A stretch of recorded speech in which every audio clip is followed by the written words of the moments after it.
Sarah, a brilliant ghostwriter, has just finished the masterpiece that will save her dying mother. Marcus Hale, the world's most beloved truth guru, is about to show his true colors. The air in the penthouse office smelled of expensive leather and hypocrisy. I placed the final manuscript on the glass desk, my fingers trembling from 3 nights of sleepless typing. This was it, the soul of honesty. The book that was guaranteed to top the bestseller lists for weeks. However, Marcus Hale did not even look at the stack of papers. He stood by the floor-to-ceiling window, admiring his own reflection in the glass, adjusting the cuffs of his $3,000 suit. I cleared my throat and quietly informed him that the job was done. I reminded him that, per our verbal agreement, the completion of the manuscript triggered the release of my $50,000 bonus. I tried to keep the desperation out of my voice. I needed that money by Friday. The heart surgeon had made it very clear that without the deposit, my mother's operation would be cancelled. Marcus finally turned around. He flashed that famous, warm smile that had charmed millions of viewers on morning talk shows. Then, he laughed. It was a cold, dry sound that made my stomach turn. He walked over to the desk, picked up the manuscript, and weighed it in his hands as if it were a brick of gold. He told me that the work was adequate, but there was a slight change in plans regarding the payment. He explained that his financial advisors had restructured the budget, and unfortunately, the bonus for secretarial support had been eliminated. My blood ran cold. I stepped forward, my voice rising. I argued that I had written every single word of that book. I reminded him that I had captured his voice better than he knew it himself. I told him this was not support, this was authorship. Marcus's smile vanished instantly. His face hardened into a mask of cruel indifference. He leaned in close, invading my personal space, and whispered that I was confused. He claimed that the ideas were his, the brand was his, and I was merely a typist with delusions of grandeur. He pressed a button on his intercom. 2 large security guards entered the room before I could protest further. Marcus sat down in his leather chair and swiveled away from me, dismissing me like a piece of trash. He ordered the guards to remove the disturbance from his office. One of the guards grabbed my arm with a grip, like a vice. I screamed that he was stealing my work, that my mother would die because of his greed. Marcus did not flinch. He simply picked up a pen and began signing documents. Deaf to my pleas, they dragged me through the lobby, past the staring receptionists and the confused delivery couriers. They shoved me out the revolving doors with enough force that I stumbled and fell onto the wet concrete of the sidewalk. It had started to rain, a freezing downpour that soaked through my thin jacket in seconds. I sat there on the pavement, the water mixing with the hot tears of humiliation on my face. I looked up at the towering skyscraper, feeling small and utterly defeated. However, the nightmare was just beginning. The next morning, I visited a lawyer, clutching my copy of the original draft. The lawyer listened for 5 minutes before his face went pale. He handed me a letter that had arrived via courier that morning. It was a cease and desist order from Marcus Hale's legal team. It stated that if I claimed authorship or disparaged Mr. Hale's reputation in any way, I would be sued for breach of the non-disclosure agreement. The penalty listed was $5 million. The lawyer told me gently that I had no case. He explained that men like Marcus Hale did not fight fair. They buried people under mountains of paperwork until they suffocated. I went home to my small apartment, feeling the walls closing in. My phone rang. It was the hospital. The nurse informed me that since the payment had not been received, my mother was being transferred to a palliative care facility. They were giving up. I dropped the phone, the screen cracking against the floor. I turned on the television to drown out the silence of my failure. And there he was. Marcus Hale sat on a velvet couch on the biggest talk show in the country. The host held up the book I had written. She asked him where he found the inspiration for such profound wisdom. Marcus looked directly into the camera, his eyes shimmering with fake tears. He placed a hand over his heart. He told the world that the words just flowed through him. A gift from the universe, to heal a broken society. He quoted a passage from Chapter 3, a passage I had written while holding my mother's hand in the ICU. The audience applauded wildly. They called him a saint. They called him the voice of a generation. I stared at the screen. A scream building in my chest that was too big to let out. I had lost my money. I was losing my mother. And now, I had lost my voice. I walked to the window and looked out at the city. Across the street, a massive electronic billboard lit up the night sky. It was an advertisement for Marcus Hale's upcoming global event, the Truth Summit. It was a live broadcast to 10 million people. The billboard claimed that the truth would set you free. I wiped the tears from my face. My sadness was cooling, hardening into something sharp and dangerous. I realized that Marcus Hale had made one critical mistake. He assumed that because he had stolen my words, he owned my mind. He forgot that I knew his voice better than he did. I knew his rhythm. I knew his syntax. And most importantly, I knew his password. Sarah has discovered that her knowledge of Marcus's laziness is her greatest asset. She stops crying and starts hunting for the one device that can bring down a giant. I turned away from the window and sprinted toward the closet in the hallway. I tore through the cardboard boxes I had packed weeks ago when I first sensed the money troubles coming. I tossed aside old chargers and tangled cables until my fingers brushed against cold, cracked glass. I pulled out the old tablet. It was a relic from 3 years ago. A device I had used when I was first helping Marcus set up his digital infrastructure. Back then, he had been too technologically illiterate to remember his login details. So I had saved them all on this device for emergency troubleshooting. I plugged the tablet into the wall, praying that the lithium battery had not died completely. The screen remained black for 10 agonizing seconds. Then, a low battery icon flashed red. I waited, pacing the small room, my heart hammering against my ribs like a trapped bird. Finally, the Apple logo appeared. I swiped the screen and tapped on the blue icon labeled Teleprompter Pro. The app loaded slowly, spinning and buffering. I held my breath. If he had changed his password, or if his new tech team had scrubbed the authorized devices list, my plan was dead before it began. The screen flickered and opened to the dashboard. Welcome, Marcus. I let out a breath that was half laugh, half sob. He had not changed it. Marcus Hale was a creature of extreme habit and profound laziness. He believed that security was something other people did for him. I scrolled through the file list. I saw the upcoming scripts. There was the morning TV spot. There was the sponsor thank you. And there, at the very top of the list, was the file named The Truth Summit, Keynote 5.1. However, access was not enough. I needed to know if he was truly relying on the machine, or if he had actually bothered to memorize the script I wrote. I needed a test subject. I noticed a green dot next to a file named Daily Affirmation Recording. The status read live, recording in progress. Marcus was currently in his studio, recording the daily video clips he sold to his subscribers for $10 a month. I tapped on the file. The text appeared on my screen. It was a simple script about finding inner peace. The cursor was moving down the text, line by line, synchronized with his reading speed. I opened a second window on my laptop and navigated to his live Instagram feed, where his assistant was broadcasting the behind-the-scenes of the recording session. I saw Marcus sitting on a stool, staring intensely at a camera lens, his deep voice booming with practiced gravitas. I looked back at the tablet.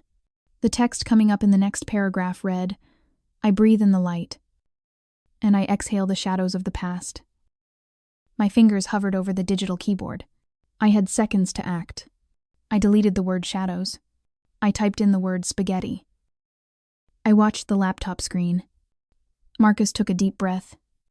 He closed his eyes for a moment of dramatic effect, then opened them and looked straight into the teleprompter. He announced to his 3 million followers that he breathed in the light, and he exhaled the spaghetti of the past. He did not stop. He did not blink. He did not correct himself. He simply continued to the next sentence, completely unaware of what he had just said. I sat back in my chair, stunned. It was worse than I thought. He wasn't just reading, he was regurgitating. He was so disconnected from the meaning of the words that his brain was on autopilot. He was trusting the machine implicitly. He assumed that whatever appeared on that glass screen was the divine truth. Vetted by his team of editors. A slow, terrifying smile spread across my face. I knew exactly what I had to do. I could not simply delete his speech. If the screen went blank, he would just improvise or call for a break. I could not upload a new file beforehand, because his stage manager would likely review the text an hour before the show. I had to do this live. I had to become his ghostwriter one last time. But this time, I wouldn't be writing fiction. I opened a new document on my laptop. I cracked my knuckles. The pain in my chest from the humiliation was gone, replaced by the cold, sharp clarity of a sniper adjusting a scope. I began to type. I needed to match his cadence. I needed to use his favorite rhetorical devices. I needed to start the speech exactly as he expected, lulling him into a false sense of security. And then, gradually, replace the lies with the brutal, ugly truth. I drafted the new opening. It started with his standard greeting. Then, I began to weave in the confession. I wrote about the charity funds. I wrote about the ghostwriting. I wrote about the way he laughed when he fired me. I crafted the sentences, so they flowed like poetry, ensuring that he would fall into the rhythm of reading them before his brain could process the meaning. I looked at the clock. The Truth Summit was in 48 hours. I needed a stable internet connection that couldn't be traced back to my apartment. I pulled up a map of the city and located the theater where the event was being held. Directly across the street was a 24-hour internet cafe. I packed the tablet, my laptop, and a hooded sweatshirt into my backpack. I looked at the picture of my mother on my desk. I whispered to her that help was coming. Marcus Hale wanted to sell the truth to the world. I decided I would help him. I would give him the most honest performance of his life. And it would cost him everything he owned. The stage is set. Sarah establishes her command center across the street and manipulates the technology and the ego of her enemy to ensure the trap is inescapable. The neon sign of the internet cafe buzzed with a dying flicker, casting a sickly green light over the rain-slicked pavement. I pulled my hood lower and pushed through the glass door. The air inside smelled of burnt coffee and stale ozone. I chose a booth in the far back corner, directly facing the window. Through the grime on the glass, I had a perfect view of the majestic theater across the street. The massive venue was already surrounded by news vans and satellite trucks.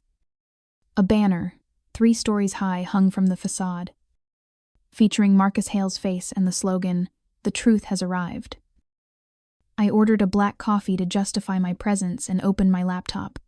I connected to the cafe's public Wi-Fi, routing my signal through 3 different proxy servers in Estonia and Singapore. My hands were steady. I was no longer the crying girl on the sidewalk. I was the architect of a demolition. I brought up the network scanner. As I suspected, the theater's internal Wi-Fi was encrypted with military-grade protocols. However, Marcus insisted on smart technology for everything. I found the weak link in the lobby lighting system. The theater had recently installed smart bulbs that could be controlled via an app to change colors for the mood of the audience. These bulbs were connected to the same central router as the teleprompter system to ensure synchronization during the show. I exploited a firmware vulnerability in the lighting controller that had been patched months ago. But Marcus was too cheap to pay for software updates. I bypassed the login screen in 30 seconds. I was in. I navigated through the digital tunnels of the theater's network until I found the stage management folder. I saw the active connection to the teleprompter. It was sitting there, waiting for input.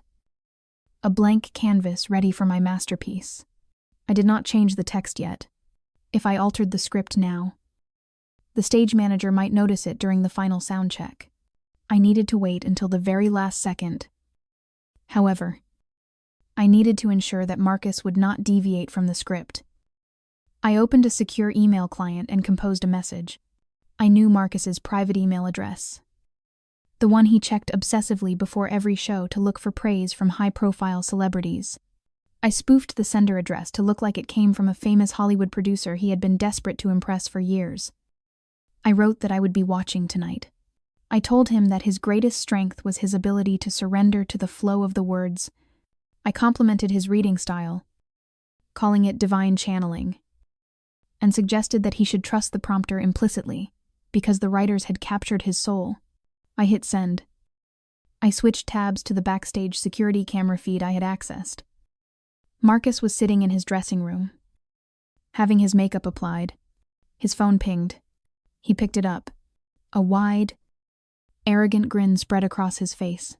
He showed the phone to his makeup artist, pointing at the screen and boasting that Hollywood was finally paying attention. He closed his eyes and practiced his surrender face. The bait was taken. He would not question the text. He would embrace it as his ticket to movie stardom. But then, a red warning light flashed on my laptop screen. The connection to the teleprompter began to lag. My heart skipped a beat.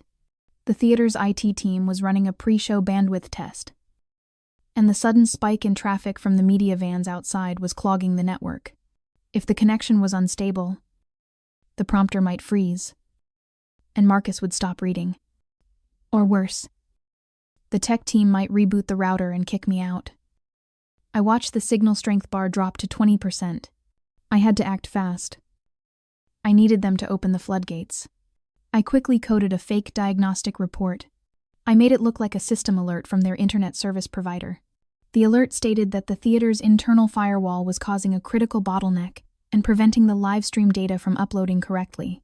I attached a recommendation to temporarily disable the firewall to prioritize streaming stability.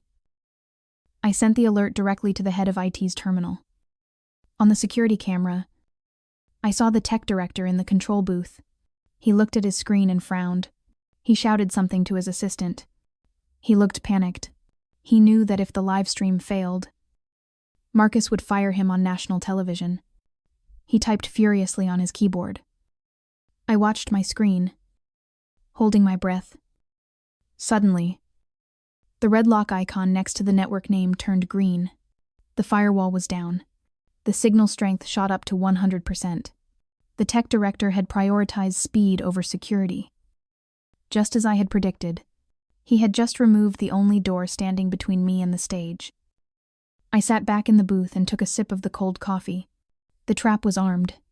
The path was clear. The victim was willing. Across the street, the doors of the theater opened, and the crowd began to pour in, eager to hear the truth. I placed my fingers on the keys. I whispered to the glass window that they were going to get exactly what they paid for. The performance begins. Marcus is live to the world. Sarah is ready to pull the trigger. But technology, the very tool she relies on, betrays her at the critical second. The orchestral music swelled inside the majestic theater, vibrating through the glass of the cafe window. I watched the live stream on my laptop as the velvet curtains parted. Marcus Hale walked onto the center of the stage. He was bathed in a single, angelic spotlight. The crowd of 3,000 people rose to their feet, screaming his name. Millions more were watching from home. I sat poised in the booth, my finger hovering over the enter key. I had the replacement text ready in my clipboard. I just needed to wait for him to finish the introduction. He raised his hands to silence the applause. He looked deep into the camera. He opened his mouth to speak. Then, my screen went black. He blinked, confused. A manipulator? A bright yellow notification popped up in the center of the browser. Session expired. Please purchase another beverage to renew your Wi-Fi access. I stared at the message in horror. The cafe had a 60-minute limit on free internet, and I had been sitting there for exactly 1 hour and 1 minute.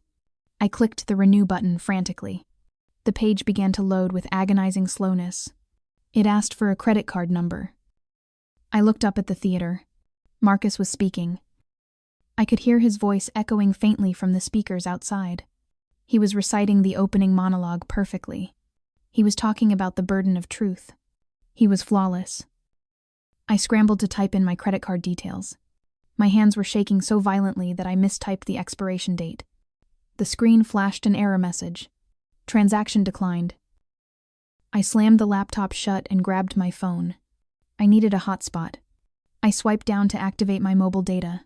However, as soon as I enabled it, I saw the problem. The signal bars were empty.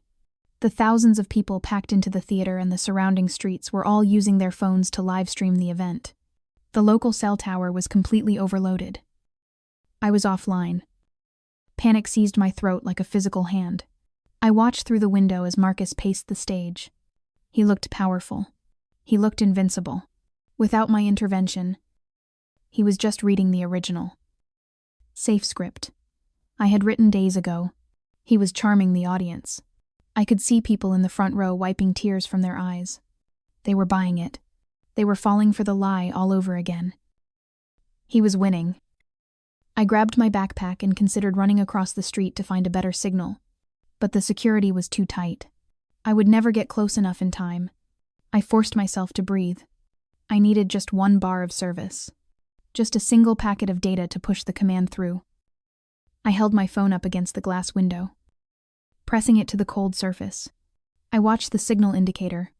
It flickered from no service to 1 weak bar of 3G. It was unstable. But it was there. I reopened the laptop and connected it to the phone. The connection speed was abysmal. The browser bar crawled forward pixel by pixel. I could feel the sweat dripping down my back. On the muted TV screen above the cafe counter, I saw a close-up of Marcus's face. He was crying. A single, perfect tear rolled down his cheek. It was his signature move. He was approaching the transition. I knew the script by heart. After the tearful story about his poverty-stricken childhood, which was a lie, he would pivot to the fundraising appeal. He was about to ask 10 million people to donate $50 each to his Global Truth Foundation. Once he made that ask, the money would start flowing. And he would disappear with millions before anyone realized the fraud. He had 2 minutes left before the ask. My browser finally connected to the theater's lighting server. The dashboard loaded, missing half its graphics. I ignored the errors and navigated blindly to the teleprompter control. The interface was lagging. The cursor on the screen jumped erratically. Marcus wiped his tear. He took a step closer to the audience. He began the setup for the ask. My friends, today, I need your help to change the world. That was the cue. I had 30 seconds. I tried to highlight the upcoming text, but the lag was fighting me. The cursor dragged slowly through the digital mud. Marcus was speaking faster now, his voice rising in a crescendo of passion. He was eating up the buffer. If I pasted the text too late, it would scroll past before he could read it. He said, "We have a chance to build a legacy." 15 seconds. The spinning wheel on my screen stopped. The connection stabilized for a heartbeat. I seized the moment. I highlighted the entire remaining speech, blocked the fundraising plea, the closing remarks, the thank yous.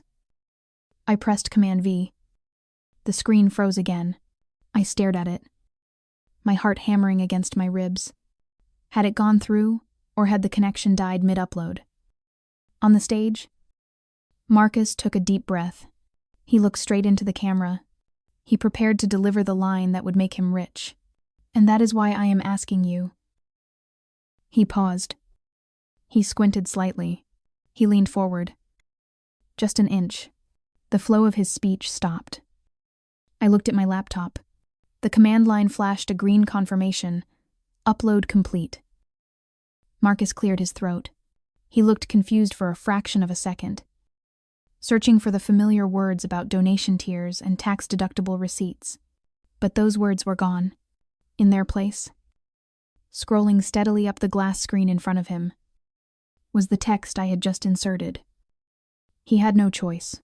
The silence was stretching too long. He had to speak. He looked at the prompter, and his training took over. He opened his mouth and began to read the first sentence of his own destruction. The trap snaps shut. Marcus Hale, the man who built an empire on lies, is about to perform his final act. Sarah watches from the shadows as her words dismantle his life.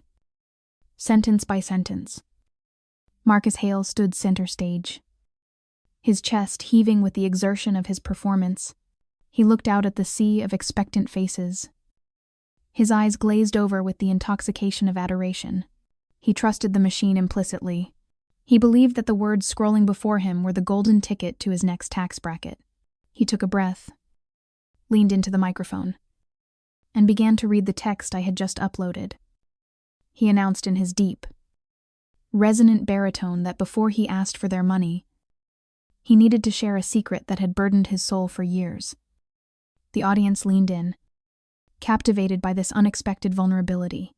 Marcus paused for effect, exactly as he had been trained to do. He looked at the prompter and continued. He declared that for the last decade, he had stood before them as a beacon of truth. But that beacon was fueled by a lie. He read the words with such conviction that the crowd believed this was a planned, poetic confession of imposter syndrome. He said that he was not the author of his own success. He claimed that he was merely a vessel. However, the text on the screen did not stop there. The sentences I had written became sharper, colder, and more specific. Marcus, caught in the rhythmic trance of his own voice, kept reading. He stated that every book they had bought, every speech they had applauded, and every tear he had shed was a carefully constructed fabrication designed to extract wealth from their hope. A ripple of confusion moved through the front row. Marcus blinked. His brain was starting to register the dissonance between what he was saying and what he intended to say. But the prompter was moving, and silence was his enemy. He chased the words. He admitted that the Global Truth Foundation was nothing more than a shell company registered in the Cayman Islands. He confessed that the orphanages he claimed to support did not exist. He revealed that the donations from the last gala were currently paying for the fuel in his private yacht.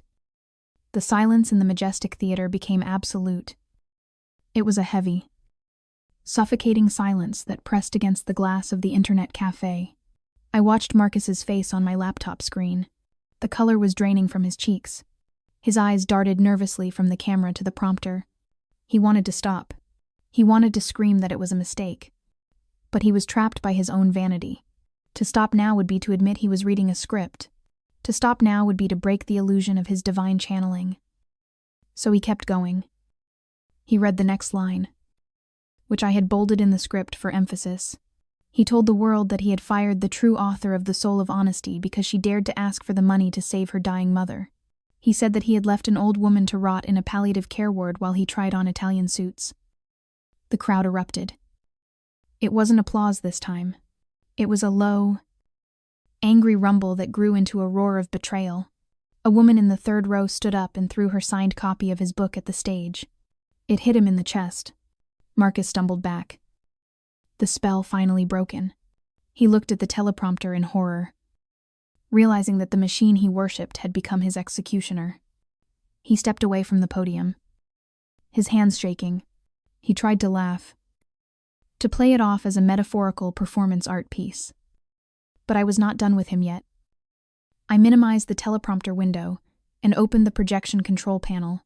Behind Marcus, a massive LED screen 60 feet wide was currently displaying his logo, a golden dove rising from a flame.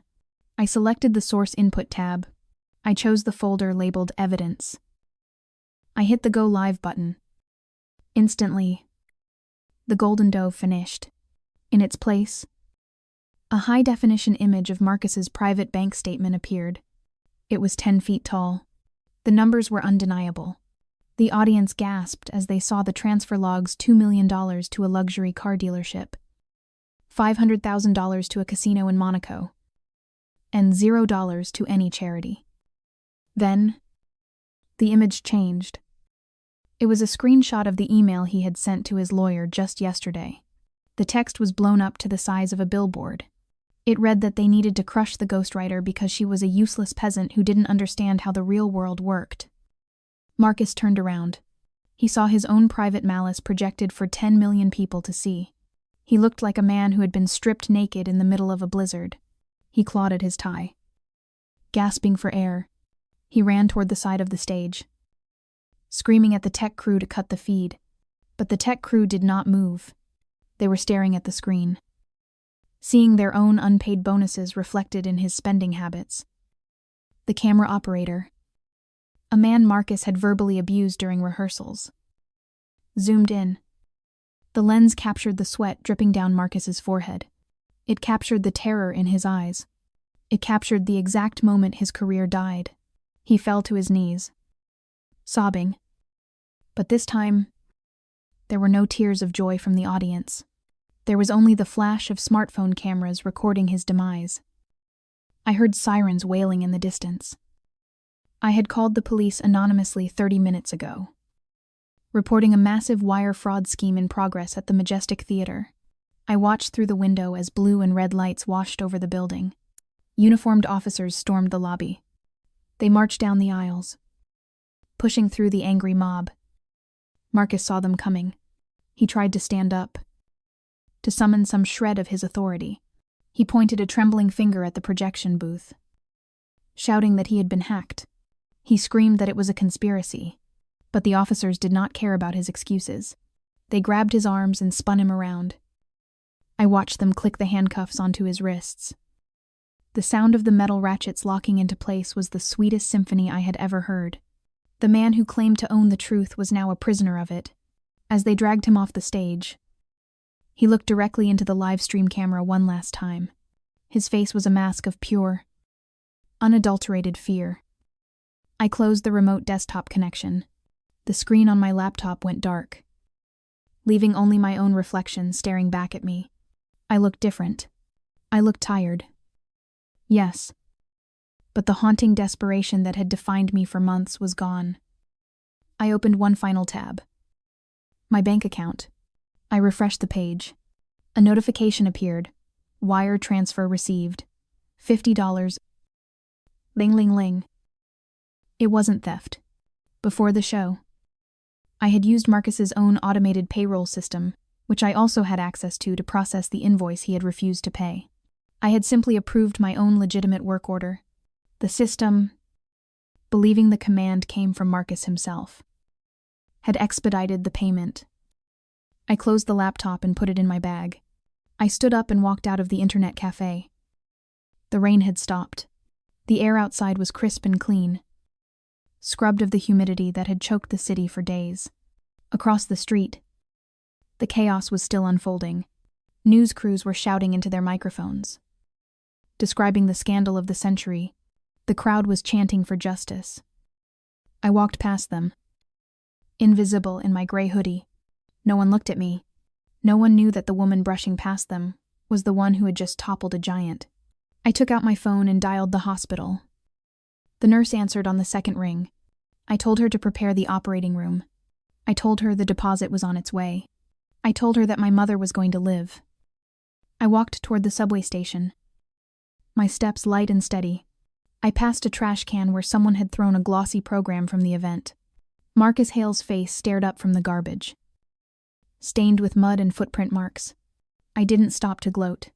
I didn't need to. The ghostwriter had finally written her own ending, and for the first time in my life, I didn't have to put anyone else's name on it.